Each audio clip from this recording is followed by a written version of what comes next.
Hello students, learning chemistry with S के Verma channel पर आपका स्वागत है। स्टीरियो केमिस्ट्री का हमारा ये तीसरा वीडियो है जिसमें आज हम लोग पढ़ने वाले हैं structural isomerism and its types. इसी टॉपिक पर जो हमारा पिछला वीडियो था उसमें हम तीन टाइप्स हैं, चेन आइसोमेरिज्म, पोजीशन आइसोमेरिज्म और फंक्शनल ग्रुप आइसोमेरिज्म हम लोग डिस्कस कर चुके हैं। आज के इस वीडियो में हम रिंग चेन आइसोमेरिज्म, मेटामेरिज्म और टोटोमेरिज्म डिस्कस करने वाले हैं। मेटामेरिज्म मेटामेरिज्म एक तरह की पोजीशन आइसोमेरिज्म ही होती है।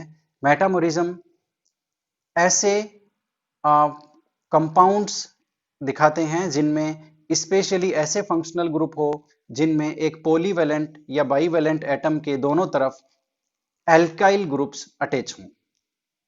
इनमें यदि दोनों तरफ अटैच होने वाले एल्काइल ग्रुप्स डिफरेंट होते हैं तो हम उनको बोलते हैं एक दूसरे के मेटामर। एग्जाम्पल के लिए हम यहाँ ईथर का एग्जाम्पल लेते हैं। ईथर में एक डाइथाइल ईथर है और एक है मिथाइल प्रोपाइल ईथर। इनका मोलिकुलर फॉर्मूला C4H10O सेम है। तो इनमें डिफरेंस क्या है? डिफरेंस है ऑक्सीजन के दोनों तरफ जो एल्काइल ग्रुप जुड़े हुए हैं उनका डिफरेंस है। क्या डिफरेंट है?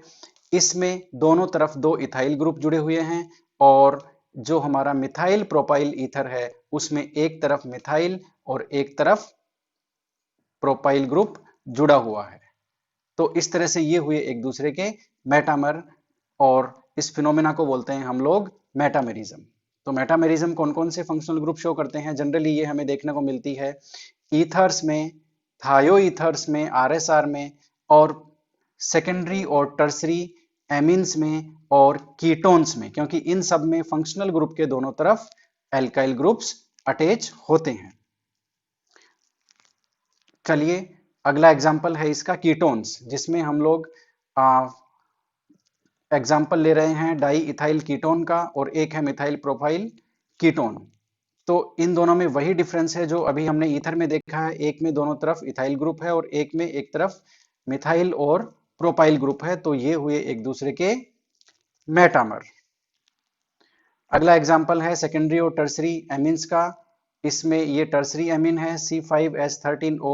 इसमें नाइट्रोजन से तीन एल्काइल ग्रुप जुड़े हुए हैं, दो यहाँ पर मिथाइल है और एक यहाँ पर प्रोपाइल है। इसका नाम है डाई मिथाइल प्रोपाइल एमीन। इसके मेटामर में आप देखिए दो इथाइल ग्रुप जुड़े हुए हैं और एक मिथाइल ग्रुप जुड़ा हुआ है। तो इस तरह से नाइट्रोजन से जुड़े हुए एल्काइल ग्रुप्स डिफरेंट हो गए, इनका मॉलिक्यूलर फॉर्मूला सेम है, इसलिए ये हुए एक दूसरे के मेटामर। इसी तरह से अगले एग्जाम्पल है हमारा सेकेंडरी एमीन का, जिसमें यहाँ पर दो एल्काइल ग्रुप जुड़े हुए हैं, दोनों प्रोपाइल है और यहाँ पर एक इथाइल ग्रुप है और एक ब्यूटाइल ग्रुप है। तो इस तरह से इनका भी मॉलिक्यूलर फॉर्मूला सेम है, लेकिन नाइट्रोजन से जुड़े हुए दोनों एल्काइल ग्रुप्स अलग अलग हैं, इसलिए ये हुए एक दूसरे के मेटामर। अगला हमारा टाइप है ring chain isomerism. Ring chain isomerism बहुत सिंपल है। इसमें एक जो पार्टनर है, एक आइसोमर है, वो होता है ओपन चेन और दूसरा होता है रिंग फॉर्म। एग्जाम्पल के लिए हम लोग ले सकते हैं प्रोपीन, ये ओपन चेन है और ये है इसका isomer, ring chain isomer cyclopropane. तो इस तरह से रिंग चेन आइसोमर का ये एग्जाम्पल है। अगला हमारा है टोटोमेरिज्म। ये काफी स्पेशल है और एक फंक्शनल ग्रुप का ही स्पेशल टाइप है। टोटोमेरिज्म कब एग्जिस्ट होती है? जब कोई भी दो कंपाउंड रेपिडली इंटर कन्वर्टिबल हो, एक दूसरे में इंटर कन्वर्ट हो रहे हो। किस वजह से? इंट्रामोलिकुलर प्रोटॉन ट्रांसफर हो रहा हो एक पॉलीवैलेंट एटम से दूसरे पॉलीवैलेंट एटम तक, और साथ में बॉन्डिंग इलेक्ट्रॉन्स का रीअरेंजमेंट हो रहा हो। आप लोग ध्यान दीजिए, यहां पर हम लोग एसीटोन के ये जो दोनों टोटोमर हैं इनका एग्जांपल लेते हैं। इन दोनों में प्रोटॉन का इंट्रामोलिकुलर ट्रांसफर हो रहा है। ये प्रोटॉन है, ये इस कार्बन से इस ऑक्सीजन के ऊपर चला जाता है। Intramolecular transfer of proton with simultaneous rearrangement of bonding electron, और साथ में जो बॉन्डिंग इलेक्ट्रॉन है उनका रीअरेंजमेंट हो जाता है। ये दोनों बॉन्डिंग इलेक्ट्रॉन यहाँ शिफ्ट हो जाते हैं और यहाँ पर जो दोनों बॉन्डिंग इलेक्ट्रॉन है वो ऑक्सीजन पे शिफ्ट हो जाते हैं। तो इस तरह से इस तरह से इसका जो दूसरा फॉर्म बन गया इनोल, आप देख सकते हैं प्रोटॉन यहाँ पर आ गया है और बॉन्डिंग इलेक्ट्रॉन यहाँ पर डबल बॉन्ड, पहले सिंगल बॉन्ड था अब डबल बॉन्ड हो गया है, और यहाँ पर जो डबल बॉन्ड था अब सिंगल बॉन्ड हो गया है। तो इस तरह से इंट्रामोलिकुलर ट्रांसफर हो गया प्रोटॉन का with simultaneous rearrangement of bonding electron, मतलब साथ में बॉन्डिंग इलेक्ट्रॉन्स का भी रीअरेंजमेंट हुआ है। तो इस वजह से दोनों कंपाउंड ये एक दूसरे में इंटरकन्वर्टिबल है, इंटरकन्वर्ट हो रहे हैं, दोनों में इक्विलिब्रियम है, और इस तरह के जो कंपाउंड होते हैं उनको हम लोग बोलते हैं एक दूसरे के टोटोमर। और ये जो टोटोमर्स हैं वो डायनेमिक इक्विलिब्रियम में एग्जिस्ट करते हैं, इसका मतलब है इन दोनों में इक्विलिब्रियम रहता है।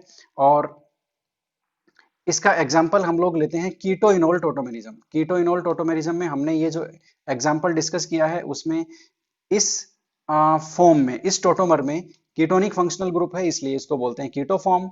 इसमें इनोल फंक्शनल ग्रुप है। इनोल फंक्शनल ग्रुप से हमारा मतलब हुआ डबल बॉन्ड यानी कि इन पार्ट और एल्कोहल यानी कि ऑल पार्ट दोनों हैं, इसलिए इसको बोलते हैं इनोल टोटोमर। तो ये हुए एक दूसरे के टोटोमर, और इनका जो इंटर कन्वर्जन है उसको बोलते हैं टोटोमेराइजेशन, और इस फिनोमिना को बोलते हैं tautomerism.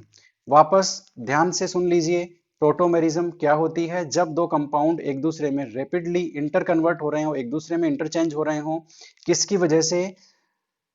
Intramolecular proton transfer from one polyvalent atom to another polyvalent atom with simultaneous rearrangement of bonding electrons, इसको हम लोग बोलते हैं टोटोमेरिज्म।